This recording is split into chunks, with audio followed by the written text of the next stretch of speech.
சென்னை கிளாம்பாக்கம் கலைஞர் பேருந்து முனையத்தை நேரில் பார்த்து பல காணொளிகள் பதிவு செய்து ஏராளமான படங்களும் போட்டிருந்தேன்.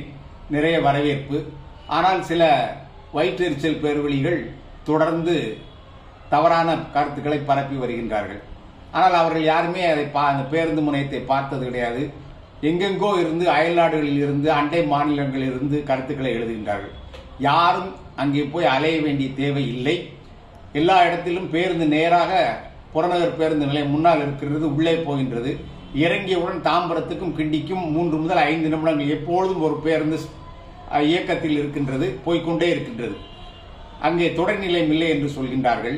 தொடர் நிலையத்தை 6 மாதத்தில் கட்டி முடிப்போம் என்று இன்று தெற்கு தொடரி பொது மேலாளர் அறிக்கை வெளியிட்டிருக்கின்றார். இதற்கான முழு செலவையும் தமிழ்நாடு அரசு செய்கின்றது.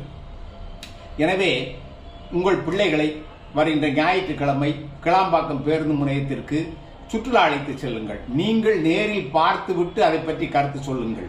மற்றவர்கள் பேசுவதை கேட்காதீர்கள். உண்மையை நேரில் பார்த்து உணருங்கள். இதை போன்ற ஒரு பேருந்து நிலையம் உலகத்தில் வேறு எந்த நாட்டிலும் இல்லை என்று நான் சொல்லுகின்றேன். 27 நாடுகள் சுற்றி வந்து நான் சொல்லுகின்றேன்.